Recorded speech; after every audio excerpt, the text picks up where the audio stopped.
All right, Michel Foucault, to go back to him in this next quotation here, what he will argue in this quotation is that there is nonetheless a place where we can see the true nature of Western society in a non-pretend kind of form, and that place is prison. Quote, "Prison is the only place where power is manifested in its naked state, in its most excessive form, and where it is justified, right, as moral force. What is fascinating about prisons is that for once, power doesn't hide or mask itself. It reveals itself as tyranny pursued into the tiniest details. It is cynical and at the same time pure and entirely justified, because its practice can be totally formulated within the framework of morality." So what Foucault is arguing here is that if we look at prison, we can see prison as a microcosm of our society, right, writ large. And what, of course, you find in prison is you have the strong, the prison guards, and you have the weak. You have those who are the ones holding the weapons, and those are the ones who are behind bars. Those who have all of the power, and those who are forced to follow. And that social dynamic that gets played out in prison of one group, right, versus another group, conflict and oppression, and then simply a dominance, right, of that one group brutally over every aspect of the other group's lives. That is what prison life is all about, and that's what our society is all about. But then at the same time, Foucault points out that even though prison is a brutal place, and the kinds of people who are attracted to prison work are the kinds of people who like being in that kind of environment, like having that power to be able to make other people do what they want to do and to see people chronically and consistently behind bars. That's the kind of person who is attracted to work in prison. There's nonetheless a happy, good news story that the prison system tells. The prison system is all about justice, right? It's all about keeping society safe. And so we empower these brutal individuals and give them all of the power to do whatever they want to the prisoners, but at the same time, we give them a story that justifies to them and to everybody else their ability to exert power over other people. So the argument is going to be then, if we apply that to Western capitalist society, that from the postmodern perspective, that society is an exploitative system, a brutal system of rich taking advantage of the weak, of males taking advantage of women, of whites taking advantage of all of the other races and so forth. But the capitalists at the same time are telling themselves and telling everybody, yes, but it's all about freedom, it's all about equality, it's all about justice and so forth. We're not oppressing anybody, and so on. So we have a cover story that justifies, from the postmodern perspective, the brutality of the system. Next, I want to move on to Jacques Derrida, another French postmodernist.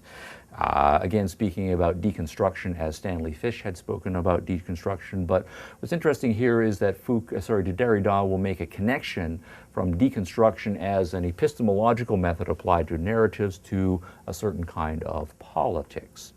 Quote, "Deconstruction never had meaning or interest, at least in my eyes, than as a radicalization.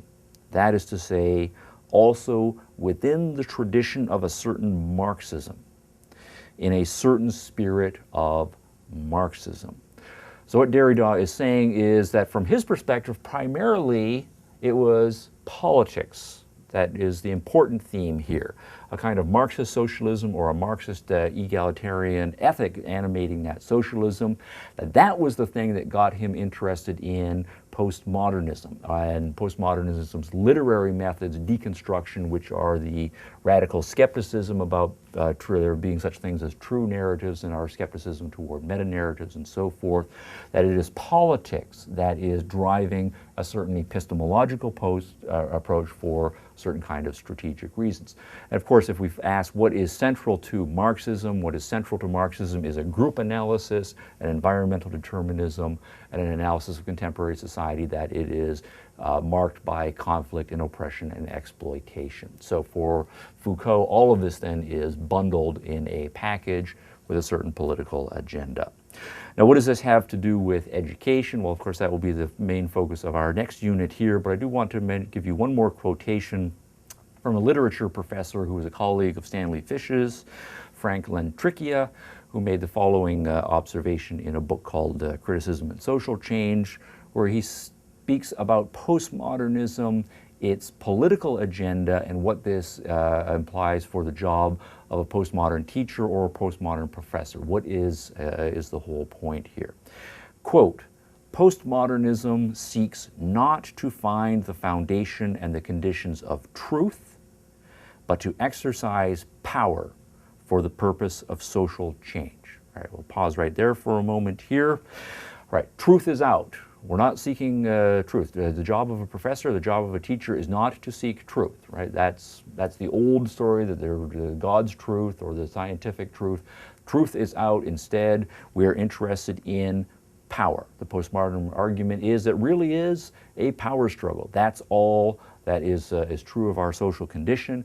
And so our job then is to ourselves get power and to use this power for the purpose of social change. That then is to say politics, for a certain kind of politics necessarily here.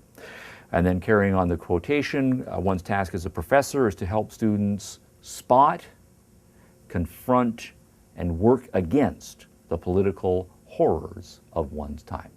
That then is to say your primary job as a teacher, your primary job as a professor is to be critical of the existing system, to help students to realize that they live in a horrible system, they live in a pathological system, they live in a system that is marked by power struggles, that the weak are constantly being oppressed, exploited, and taken advantage of by various strong groups, that your job is to make students aware of this and to then cultivate in them, right, the kind of compassion and identification with those oppressed and exploited groups that will make them into the kinds of people who will make the revolutionary efforts necessary to overcome modern society and all of its institutional structures and to bring forth a postmodern society.